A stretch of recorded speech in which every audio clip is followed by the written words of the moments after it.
नमस्कार दोस्तों, मैं जितेंद्र शुक्ला आरएमएस क्लासेस के यूट्यूब चैनल पर आपका स्वागत करता हूं। इससे पहले मेरे दो टॉपिक क्यूब और क्यूबॉइड, घन और घनाभ पूर्णतः बेसिक से एडवांस तक पूरा मैंने करवा दिया है। ठीक है, आज मैं डाइस पासा यानी कि स्टार्ट करने जा रहा हूं। ठीक है, तो आइए दोस्तों मैं देखता हूँ। और इससे पहले मैं एक थॉट अपना देना चाह रहा हूँ। हो चुका आगाज लड़का युग, बदलने की तैयारी, जीत उसी की होगी जिसने हिम्मत नहीं हारी। दोस्तों, ये टॉपिक डाइस जिस भी टॉपिक में जिस भी एग्जाम में आ रहा है, चाहे वो बैंकिंग हो, एसएससी हो, बीएड हो, इंट्रेंस एग्जाम में जो आता है, या आप वीडियो का एग्जाम देने जा रहे हैं, तो उसमें बहुत ही महत्वपूर्ण है। ठीक है दोस्तों, देखिए और ये वीडियो अंत तक जरूर देखिएगा, आप सभी को लाभ जरूर मिलेगा। ठीक है दोस्तों, देखिए पासा ये कितने टाइप के होते हैं? दो टाइप के होते हैं। एक आपका क्या होता है, जनरल डाइस होता है। क्या होता है? जनरल डाइस होता है। और दूसरा क्या होता है? स्टैंडर्ड डाइस होता है। दूसरा क्या होता है? स्टैंडर्ड डाइस होता है। स्टैंडर्ड डाइस होता है। अब जनरल डाइस यानी कि सामान्य पासा बोलते हैं। एक आपका क्या हो जाएगा? सामान्य पासा या साधारण पासा कह सकते हो, या साधारण पासा। ठीक है, इसको क्या बोलते हैं? मानक पासा। इसको क्या बोलते हैं? मानक पासा। दोस्तों एक बात ध्यान रखिएगा, जो हम लोग लूडो खेलते हैं, लोग खेलते हैं लेकिन ये नहीं पता होता कि कौन सा हम पासा यूज कर रहे हैं, तो वो होता क्या है? स्टैंडर्ड पासा होता है, मानक पासा होता है। ठीक है दोस्तों, तो आज हम लोग देखते हैं जनरल पासा। अच्छा, हम लोग क्या मतलब पहचान कैसे, यानी कि कैसे हम पहचान पाएंगे कि जनरल पासा है, सामान्य पासा है या मानक पासा है? तो इसके लिए आपको क्या करना पड़ेगा, जैसे मैंने एक क्यूब तरीके से बनाया। ठीक, ऐसा मैंने कुछ बनाया, एक क्यूब बनाया ऐसा। ठीक है, फिर आपका ऐसा। ठीक, यानी मैंने 2 ले लिया, 5 ले लिया, 4 ले लिया, मैंने कुछ ऐसा ले लिया। हमको ये आइडेंटिफाई करना है कि ये कौन सा पासा है। पहले क्वेश्चन मान ले 2 ऑप्शन आए, 2 को दिए गए और आपसे पूछा गया कि ये जनरल पासा है या मानक पासा है। तो हम पहले आइडेंटिफाई कैसे करेंगे कि ये जनरल पासा है कि मानक पासा है? तो इसके लिए आपको क्या करना पड़ेगा, कोई भी दो सरफेस को जोड़ने पर अगर उसका योग 7 आ जाता है तो आपका क्या हो जाएगा? जनरल पासा हो जाएगा। जैसे मैं इसको देखता हूं तो 2 और 4 कितना हुआ? 6 हुआ। और फिर 4 और 5 यानी कि ये जनरल पासा नहीं है, मतलब इसके हिसाब से अभी नहीं है। 4 और 5 इसको मैंने लिया, ये क्या हुआ? 9, ये भी कलर नहीं हुआ। फिर 5 और 2, 5 और 2 कितना हुआ? 7 हुआ दोस्तों। यानी कि मैंने ये बोला कि किसी भी दो सतहों को जोड़ने पर अगर 7 आ जाता है तो आप ये समझ जाएंगे कि ये कौन सा पासा होगा? जनरल पासा होगा। ठीक है दोस्तों, तो इससे आपको ये पता चल सकता है कि जनरल पासा कौन सा है, मानक पासा कौन सा है। अगर ये मानक पासा नहीं है तो जनरल पासा ही होगा। ठीक है, अब यही चीज यहां पे देखते हैं। अब मैं मानक पासा में देखता हूं, तो मानक पासा में आप क्या करेंगे, एक आप क्यूब बना लीजिए, क्यूब टाइप का आप ऐसा बनाएंगे, फिर ये डाइस बना देंगे। ये आप जब डाइस बनाएंगे तो आपसे ये क्या करेंगे, ये मान लिया। अब यहाँ पे क्या होता है, आपको ये चीज ध्यान देना होगा कि मानक पासा में अपोजिट वाला एक दूसरे के अपोजिट में ही रहेगा, तो आपका ये फिक्स होता है कि कैसे, जैसे देखो मान लिया आपका, आपने खेला होगा, लूडो खेला होगा, तो अगर आप मतलब जब लूडो गोटी फेंकते हैं, पासा फेंकते हैं, तो अगर एक आता है मतलब एक दिखता है तो उसके अपोजिट क्या होगा? 6 होगा। यानी कि यहां से ये चीज डिफाइन हो रहा होता है कि अगर एक है, 2 है, 3 है, तो हमें ये कंफर्म हो जाएगा कि एक का जो अपोजिट होगा वो क्या होगा? 6 होगा। 5 का अपोजिट है, सॉरी 2 का अपोजिट क्या हो जाएगा? 5 हो जाएगा। और 3 का अपोजिट हो जाएगा 4। यानी कि इसमें हम लोग ऐसा याद कर सकते हैं जैसे कि 1, 2, 3, यानी कि अगर एक के अपोजिट की बात करें तो एक का अपोजिट हो जाएगा कितना? 6। 2 के अपोजिट की बात करें तो हो जाएगा 5, और 3 के अपोजिट की बात करें तो क्या हो जाएगा? 4। यानी कि आप दोनों की अलग अलग डिफिनीशन हो जाएगी। जैसे अब आपको यहां अगर डिफिनीशन लिखना है तो आप क्या लिखेंगे? अपोजिट साइड का सम जोड़ने पर अगर 7 आ जाता है तो वो आपका मानक पासा हो जाएगा, और अगर किन्हीं दो सरफेस को जोड़ने पर एक साथ हो जाता है तो क्या हो जाएगा, जनरल पासा हो जाएगा। तो इसमें दोस्तों कुछ नहीं याद करना है, यह हमेशा याद रखना कि मानक पासा है तो उसका अपोजिट सम ही अपोजिट ही आएगा। तो इससे बस केवल इतना क्वेश्चन पूछा जा सकता है कि मान लिया 1 2 3 दे दिया गया, आपसे पूछ लिया गया कि 3 का अपोजिट क्या होगा, यानी कि जो तीसरा दिख नहीं रहा है वो कौन सा होगा, यानी क्या हो जाएगा, 4 हो जाएगा। 2 का अपोजिट क्या हो जाएगा, तो 5 हो जाएगा। 1 का अपोजिट क्या हो जाएगा, तो 6 हो जाएगा। यानी कि यहां से इतना क्वेश्चन बन जाता है दोस्तों। और ये आपका यानी कि 2 5 और 4, यानी कि 2 और 4, यानी अब आपको यहां से पता चल सकता है कि ये साधारण पासा है, किन्हीं भी दो सतहों को जोड़ने पर योग 7 आ जाता है तो ये जनरल पासा हो जाएगा। इतना नोट कर लीजिए, फिर मैं इसके आगे क्वेश्चन चलता हूं, ठीक है।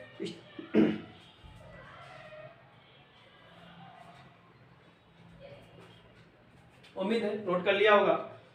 चलते हैं, आगे बढ़ते हैं। अब हम लोग क्वेश्चन कैसे लगाएंगे, क्वेश्चन कैसे पूछा जाता है, ये चीज हमें ध्यान रखना है। वीडियो दोस्तों अंत तक जरूर देखिएगा ताकि आपको ये पता चल जाए कि कैसे क्वेश्चन आते हैं और कैसे यहाँ पे लगाना होगा। अब यहाँ पे आपको हम मानक पासा से जितना होने वाला था यही क्वेश्चन इस तरीके से पूछे जा सकते थे। अब यहाँ पे आपका साधारण पासा है यानी सामान्य पासा। अब यहाँ से हमें एक क्वेश्चन पूछा जाता है, मान लिया 2 क्यूब बना दिए जाते हैं, ऐसा ऐसा, ठीक है, ऐसा हुआ और ये हुआ, और एक ऐसा, यानी कि एक ऐसा, ठीक दोस्तों। यानी कि यह हमें बता दिया गया, जैसे ये मान लिया 2 है 3 है 4 है, और यहां से आपसे कहा गया 3 है 1 है 5 है, ऐसा कुछ दिया गया। और अब इसमें बताता है कि इसका अपोजिट क्या होगा। मान लिया इन दोनों का सम, हमें पहले बात देखना है कि जनरल पासा था। जनरल पासा को देखने के लिए आपने क्या किया, किन्हीं दो सतहों को जोड़ने पर, आप डेफिनेशन भी लिख सकते हैं साधारण पासा के लिए, किन्हीं दो सतहों को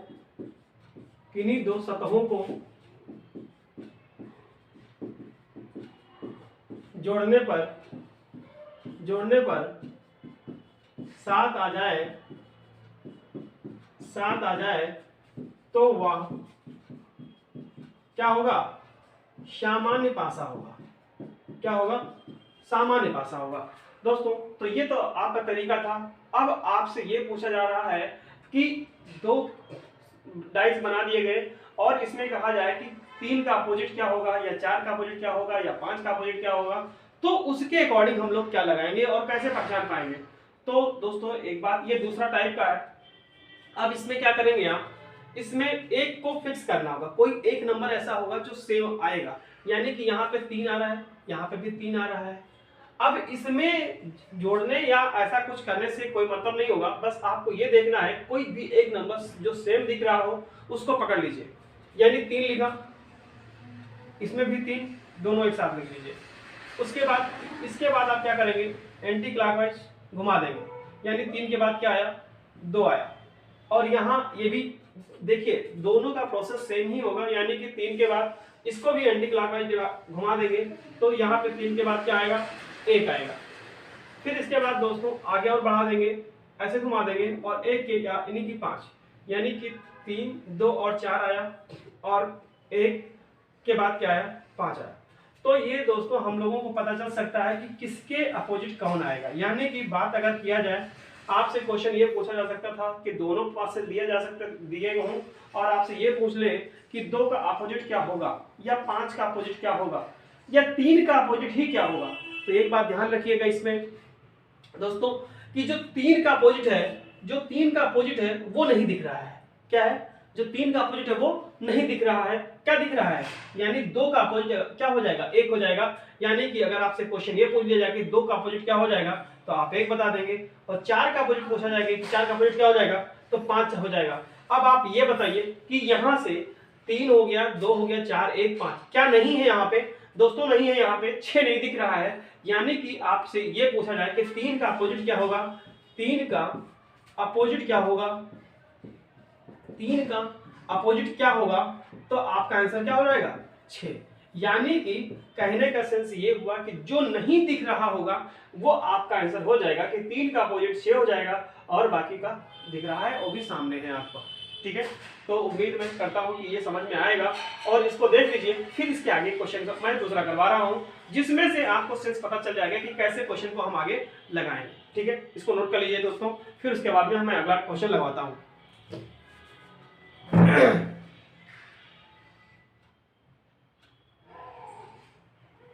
ठीक है, तो अब ये आपने यूज कर लिया होगा। चलिए, अब इसके बाद आपसे क्वेश्चन ये पूछ लिया जाएगा,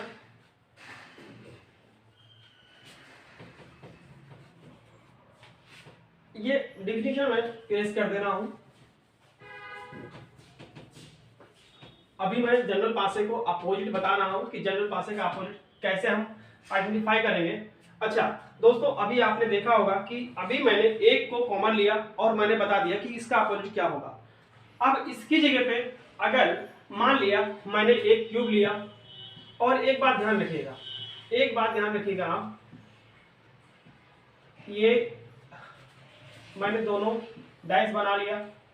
इसके बाद एक बात आप बहुत अच्छे से ध्यान रखिएगा कि कोई जरूरी नहीं है कि मैंने 3 यहां लिया था 3 यहां लिया था, हम 3 यहां ले और एक यहां 3 ले लें।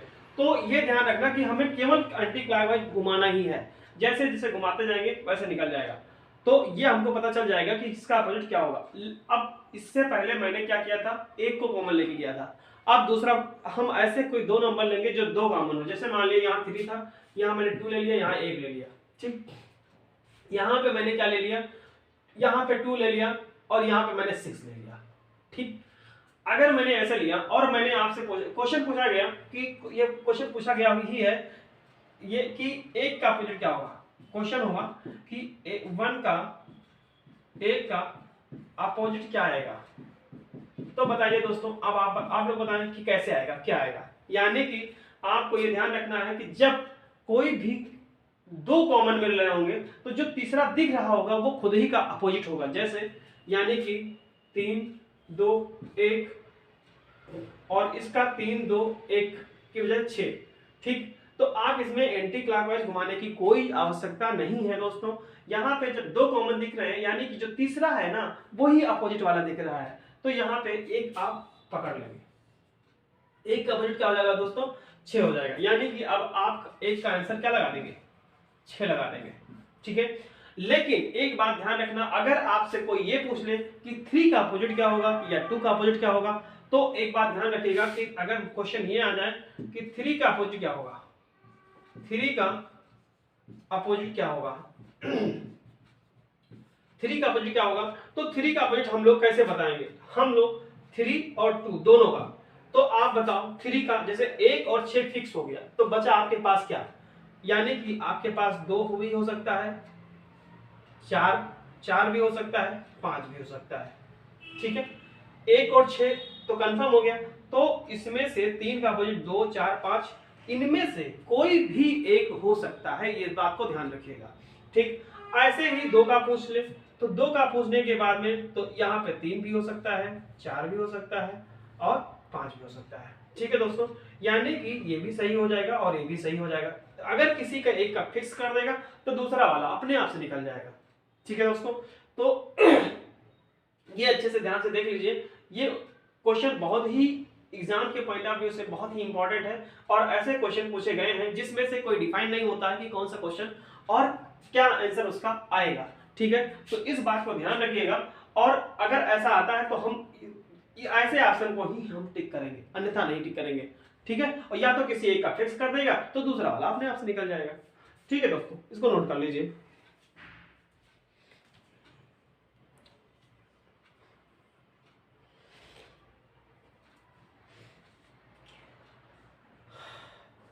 ठीक है, अब इसके बाद क्या आता है, कलर पे आ जाता है। क्या आ जाता है, कलर पे आ जाता है। इसका मैं एक पार्ट 1 बना रहा हूं, इसको पार्ट वन में करेंगे, एक ओपन टू डाइस होता है उसको हम सेकंड पार्ट में करेंगे, उसको हम क्या करेंगे सेकंड पार्ट में करेंगे, जिससे कि आपका वो भी क्लियर हो जाए। ठीक है, तो ज्यादा वीडियो बड़ा नहीं रखूंगा, कुछ ही देर का रखूंगा, बस ये है एक रंग पे कलर पे आ जाए। और एक बात ध्यान रखना, किसी का भी कैसे भी आए तो आपका पहचानने का अपोजिट है कि कैसे आएगा, कौन सा जैसे मैं एक समझाने की कोशिश करता हूं। मान लिया एक डैश दिया ऐसे, ठीक ऐसे दिया ये, ठीक है ये, अब यहां पे कह दिया ये लाल है, ये लाल है, ये पीला है, ये काला है। ठीक, अब यहां पे कहा गया ये काला है, ये नीला है, ये नारंगी है। क्या है? नारंगी है। तो एक बात दोस्तों ध्यान रखिएगा कि एग्जाम के पॉइंट ऑफ व्यू से जो क्वेश्चन कहा गया होगा क्वेश्चन के अकॉर्डिंग ही हम लोग क्वेश्चन आंसर देंगे। अब यहाँ पे लाल हो गया, काला हो गया, पीला हो गया, यहाँ पे काला हो गया, नीला हो गया, नारंगी हो गया।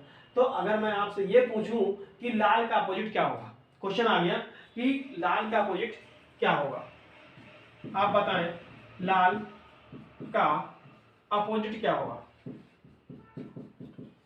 अब दोस्तों लाल का अपोजिट हम लोग कैसे निकालेंगे, जैसे ये क्वेश्चन हो गया लाल का अपोजिट कैसे निकालेंगे, तो जैसे कि मैंने अभी नंबर को लेके किया था, सेम आप वही प्रोसेस यहाँ अप्लाई करेंगे। चाहे कोई कलर का नाम दे दिया जाए, या कोई लेटर दे दिया जाए, ABCD दे दिया जाए, या किसी कोई बॉक्स को बनाकर दे दिया जाए, तो उसके हम तरीका वही है लगाने का कि कोई भी एक कॉमन मिल रहा है उसी को हम पकड़ लेंगे, फिर उसके बाद क्या करेंगे एंटी क्लॉकवाइज घुमा देंगे। जैसे यहाँ पे क्या है काला, यहाँ पे भी क्या है काला, तो मैंने क्या किया काला, ठीक, काले के नीचे काला लिख लीजिए। ये ध्यान रखिएगा कि जो नंबर सेम होगा या जो लेटर सेम होगा या जो कोई कलर सेम होगा तो उसको मैं एक साथ ले लूंगा। तो अगर मैंने काला ले लिया तो काला को फिर क्या करेंगे हम एंटी क्लॉकवाइज घुमा देंगे, ऐसे ही घुमा देंगे, तो आपको पता चल जाएगा काला के बाद क्या है यहाँ पे पीला, क्या है पीला, और पीले के आगे क्या है लाल, क्या है लाल। अब आपसे दोस्तों पूछा जा रहा है अब ऐसे इसको भी करेंगे, तो ये ध्यान रखिए कि किसी स्थान पे सेम स्थान होना कोई जरूरी नहीं है, केवल इतना जरूरी है कि कोई कॉमन होना चाहिए। यानी कि काला था, अब यहाँ पे क्या आएगा नीला आएगा, क्या आएगा नीला आएगा, और फिर नीले के बाद क्या आ जाएगा नारंगी आएगा, क्या आ जाएगा नारंगी आएगा। दोस्तों अब मैंने आपसे पूछा था कि लाल का अपोजिट क्या होगा, तो अब आप बता दीजिए लाल का अपोजिट क्या दिख रहा है। लाल का अपोजिट आप बता सकते हैं यहाँ से बाय द फिगर, लाल का अपोजिट क्या है नारंगी, यानी कि आपका आंसर यहीं से क्लियर हो जाएगा। ठीक, अगर आपसे पीला का अपोजिट पूछता है, दूसरा क्वेश्चन हो गया क्या पीला का अपोजिट, पीला का अपोजिट तो क्या हो जाएगा नीला हो जाएगा, क्या हो जाएगा नीला हो जाएगा। फिर उसके बाद अगर मान ले काला का अपोजिट पूछ लिया जाए, तो जब काला का अपोजिट पूछा जाएगा तो इनमें से कोई ऐसा कलर जो एग्जाम में आंसर में नहीं होगा, मतलब इनमें से कोई नहीं होगा, कोई और कलर होगा। मान लिया मैंने उसका सफेद ले लिया, या तो ब्राउन ले लिया, भूरा ले लिया, तो मान लिया एग्जाम में एक आंसर है कि भूरा, ऑप्शन मैंने पूछा, यहां पूछा गया काला का अपोजिट, पहले देख लिया आ रहा है नहीं इधर कि नहीं आ रहा है, ठीक है आ रहा है, यानी कि काला, काला का अपोजिट क्या होगा, काला का अपोजिट क्या होगा, तो यहां पे आप क्या लगाएंगे काला का अपोजिट, यानी कि मैंने क्वेश्चन ऑप्शन में दे दिया भूरा, दूसरा दे दिया पीला, तीसरा दे दिया नारंगी, और चौथा दे दिया काला। काला ना करिए नीला कर दीजिए, ठीक है दोस्तों। तो आप बताइए आपके पास भूरा नहीं है, इसमें आपके पास क्या है पीला है, नारंगी है, नीला है, लेकिन भूरा नहीं है, यानी कि आपका आंसर क्या हो जाएगा भूरा हो जाएगा। ठीक है दोस्तों, तो मैं अब उम्मीद करता हूं कि ये क्वेश्चन आपको जरूर समझ में आया होगा। फिर अब इसका एक और देख लेते हैं, ताकि आपको प्रैक्टिस में करवा दे रहा हूं एक इस तरीके के क्वेश्चन का। नोट कर लीजिए एक सेकंड।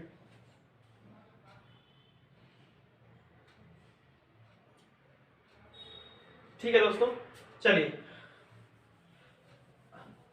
और अपने मित्रों को शेयर करिए जिनकी भी रीजनिंग कमजोर है, और खासकर रीजनिंग में ये जो डाइस है कमजोर है, तो वो आप शेयर करिए। और लाइक शेयर सब्सक्राइब करना नहीं भूलना है, ठीक है, ये ध्यान रखना दोस्तों। चलिए, मैं एक लेटर को लेकर के बता दे रहा हूं। लेटर को लेकर के हम लोग कैसे क्वेश्चन लगाते हैं, इस बात को भी ध्यान रखना है, ठीक है। जैसे मैंने कहा, जैसे एक मैंने 2 डाइस बनाया ऐसे और ऐसे, ये किया, और एक और बना दिया ये, ठीक दोस्तों, ऐसे। अब मैंने क्या किया, एक मैंने ए ले लिया, बी ले लिया, सी ले लिया, यहां पे मैंने डी ले लिया, यहां पे ए ले लिया, और यहां पे मैंने एन ले लिया, मान लो सपोज दैट एन ले लिया। अब मैंने आपसे ये पूछा कि एन का अपोजिट क्या होगा। क्वेश्चन आ गया, क्वेश्चन मान लिया, एक और आ गया कि एन का अपोजिट क्या होगा, क्वेश्चन पूछा जाता है। तो इसमें आप क्या करेंगे, एन का अपोजिट। तो आप इसमें पहले, जैसे मैंने बोला कि आपको ये ध्यान रखना है कि एक को पकड़ लेना है, और जो चीज आपको समझ में जो सेम मिल जाए उसी को पकड़िए, और क्या करिए, एंटी क्लॉकवाइज घुमा दीजिए। मैंने क्या पकड़ा, ए लिख लो, यहाँ पे भी ए, यहाँ पे भी ए लिख दीजिए। क्या करेंगे, यानी कि ए के बाद क्या आएगा, सी आएगा, फिर बी आएगा, सी और बी, यहाँ पकड़िए एन और डी, यानी कि एन और डी, ठीक दोस्तों। तो इसके बाद में अब आपसे पूछा गया था एन का अपोजिट क्या होगा, तो एन का अपोजिट क्या हो जाएगा, सी हो जाएगा।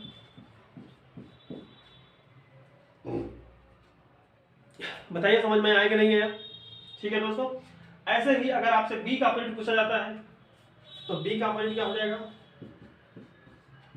डी, और ए का अपोजिट, यानी कि जैसे अभी मैंने इसमें कलर वाले में बताया था, सेम ऐसे ही अगर ए का अपोजिट पूछता है तो वहां पे बी, सी, एन, डी में से कोई और अगर अगला ऑप्शन मिलता है तो आप उसको टिक करेंगे, यानी कि वो ए का अपोजिट हो जाएगा, ठीक है दोस्तों। तो इतना मैं उम्मीद करता हूं कि समझ में आया होगा, और जितने भी आपके मित्र हैं आप उनको लाइक करिए, मतलब शेयर करिए और सब्सक्राइब करिए, ताकि ये आपको सुविधा मिल सके, और YouTube पे सबसे बेस्ट मैं हर संभव प्रयास करूंगा बताने के लिए, ठीक है दोस्तों। लाइक शेयर सब्सक्राइब करना ना भूलें। इसके बाद एक और टाइप का यहाँ पे बचता है, वो टाइप कौन सा होता है, देखिए मानक में जो स्टैंडर्ड पासा था तो उसको पहली बात खोजने का ही हमको ध्यान रखना था कि उसके अपोजिट क्या होते हैं, ठीक है। अब एक ओपन टू डाइस होता है, क्या होता है, ओपन टू डाइस होता है। तो वो जो है मैं बताना है क्या होता है, ओपन टू डाइस, ठीक है। तो ये जितना मैंने ये बताया था, तो इसमें आपको मैंने इसकी थोड़ी सी प्रैक्टिस करवा दी, चाहे कलर का हो, चाहे लेटर का हो, चाहे नंबर का हो। तो इसमें हम उसमें ये ध्यान रखना, उसमें कोई सम का कोई केस नहीं होता है कि सम साथ होना चाहिए, ठीक है, केवल अपोजिट खोजने का होता है, ठीक है। तो ये समझ में आया होगा। अब ओपन टू डाइस होता है, देखते हैं, वो मैं सेकंड पार्ट में बता दूंगा, ठीक है दोस्तों। तो नमस्कार, थैंक यू, धन्यवाद, और लाइक शेयर सब्सक्राइब करना ना भूलें, ठीक है, थैंक यू।